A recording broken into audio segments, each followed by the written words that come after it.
Fala galera, beleza? Estou aqui para bater um papo com vocês sobre como se manter motivado nessa era de concursos, né? Onde os concursos estão cada vez mais concorridos, muito devido à falta de oportunidade, né? O mercado de trabalho está muito concorrido, então as pessoas acabam recorrendo aos concursos públicos, né?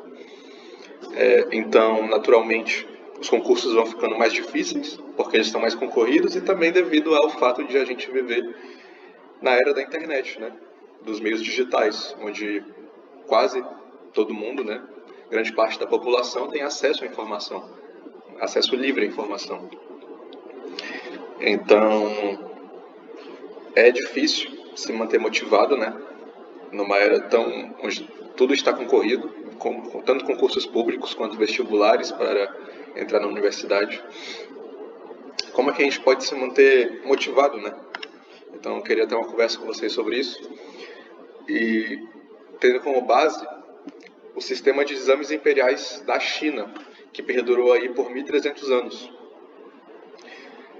Só foi abolido no século passado, no início do século passado. Então, por mais de um milênio, esse sistema ele existiu, né? Em várias camadas, de várias maneiras, né? Tinha o exame imperial, que era o mais difícil, né? Mas tinha os exames provinciais e vários outros, né? Ali menores, mas que no geral eram exames muito difíceis, né?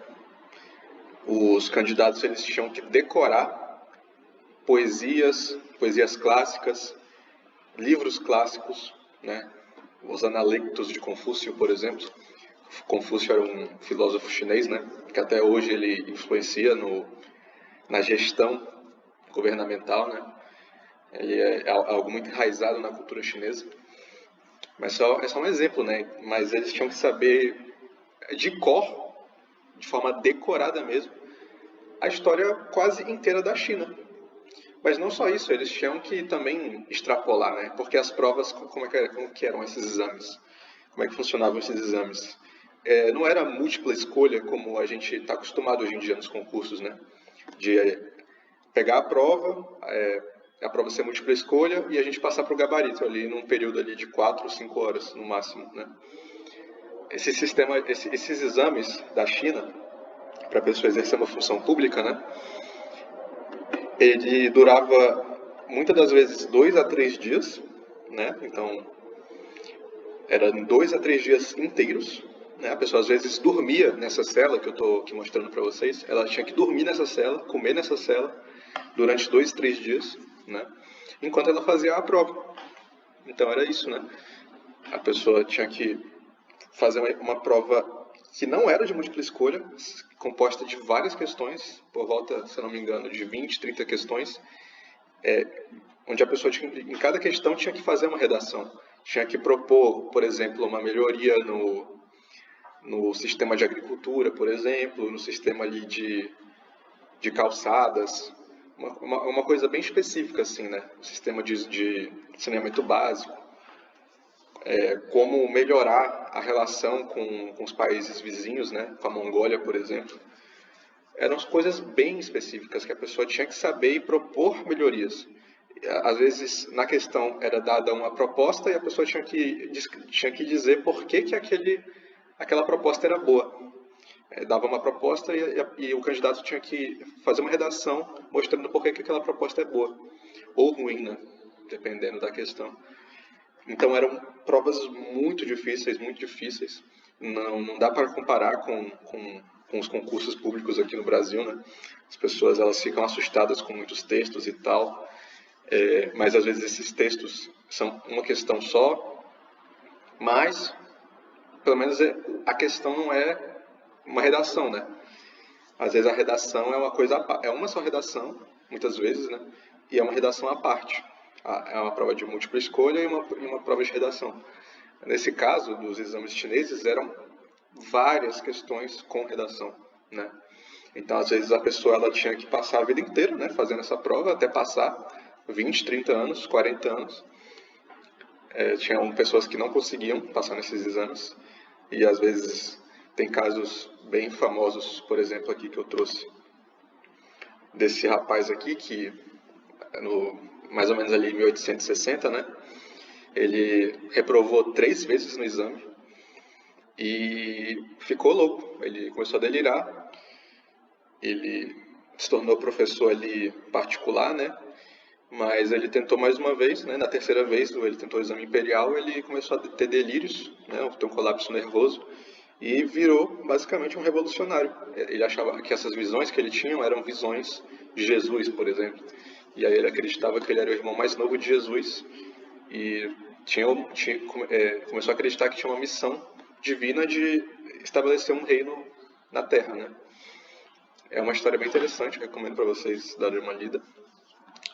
Mas aqui eu trouxe essa outra foto das celas, né, das pessoas fazendo o exame na cela. Era uma cela minúscula, ela tinha que ficar aí por 2, 3 dias fazendo a prova.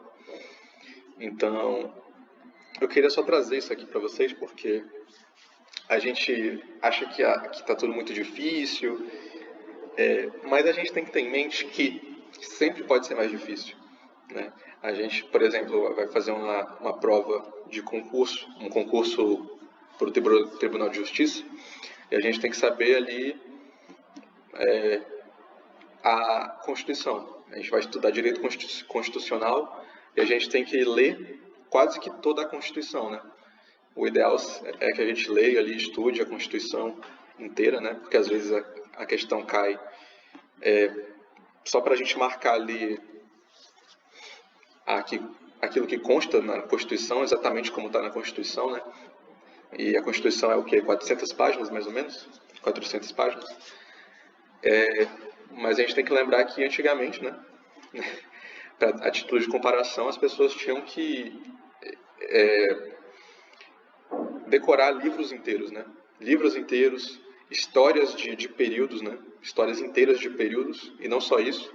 Tinham que analisar ali por que um certo governo deu certo, por que outro governo deu errado, por que um governo